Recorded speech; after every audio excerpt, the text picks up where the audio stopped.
But in the meantime, with the poverty, with the shrinkage of the economy, yes, people are voting with their feet. But to the extent people vote other ways, and we see polls, so far at least, Mr. Putin's popularity seems fairly robust, if not stratospheric. So I also think that Russians are very resilient. I think that over time there will be some price to pay, because one of the bargains was, I will give you growth and a better standard of living, but there are rollbacks and there are prices to pay. I don't think that the prices to pay have really been that big of an issue for a lot of Russians.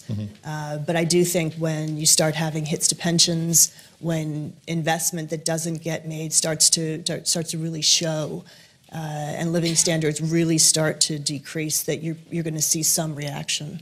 Before I turn to Ivo on the threat that Russia poses, I was going to have one last question of Professor Lucy Komisar. Yeah.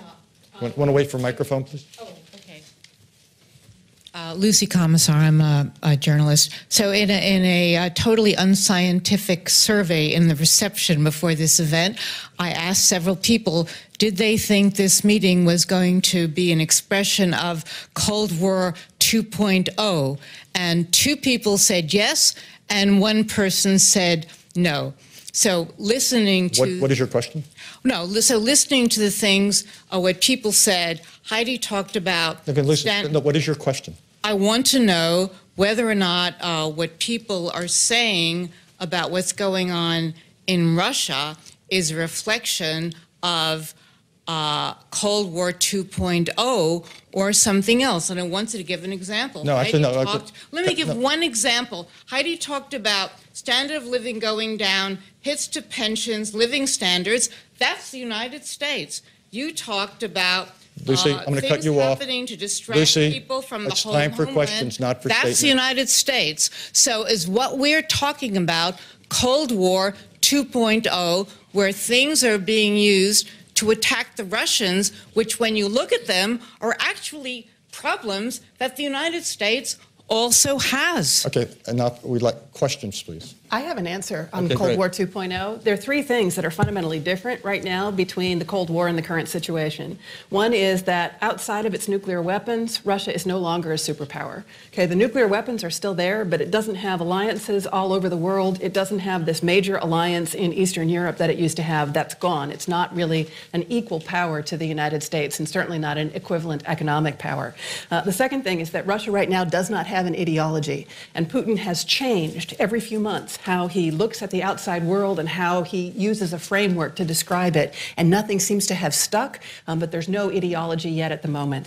And the third thing, as we've already discussed, is that there's no Communist Party. There's no institution that is guaranteeing what happens, that there is some kind of a discussion among elites in some kind of a formal framework about everything from succession that follows Putin to the question of policymaking. And so I think all of those things make it, in one sense, less dangerous, because there's not the same kind of adversary that there was before, but in another sense, much more dangerous for U.S. interests, because the outcome is much less predictable. Ivo, I was going to ask you a slightly different version of that, which is, you were very tough, as I understood it, on Ukraine, what Russia's doing. But in your reaction to things, what Russia's up to in Syria, I think there your arguments, if you will, are more, I don't know if the word's modulated, but there's nothing per se. The United States should not get up every morning and necessarily resist what Russia's doing in Syria. There it depends more on what it's doing, which is qualitatively different than what Russia's up to in Ukraine. Well, in part because what Russia's doing in Syria doesn't violate any international norm or even an international law. It's defending the government, which we happen to not think should be there, but it was invited by that government to defend whatever is left of it, the territory that it still controls. So in a fundamental ordering sense about what was going on, Ukraine and Syria are different. And I don't know if you want to get to the larger question of what we should do. Okay, let's take one more question before we get to that. Can I just... Yes, ma'am. Because I think this is... It's interesting in the question you just asked, because it all depends on your framework.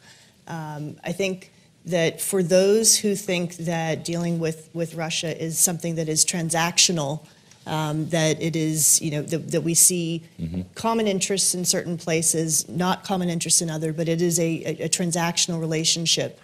then that puts you sort of with one kind of framework about how you engage. And then the second is really taking into consideration whether or not you're listening to the fact that part of the thinking behind this government is it's an anti-U.S. as a unipolar leader of the world, and it's specifically anti-U.S. in its rhetoric. That a sphere of influence and an ability to control both the rule writing and the common space outside of Russia is part of the ethos of what President Putin actually stands for right now. If that is your starting point, then that is front and center, and you can find areas to act together. For example, the way that Ivo was describing the engagement in Syria, but Ukraine is fundamentally different. It is part of the sphere of influence. There is a world order question around it that I think it needs to be front and foremost in everyone's thinking. So I would look at those two frameworks differently. Yeah, I'm going to change it. I'm sorry, we're actually going to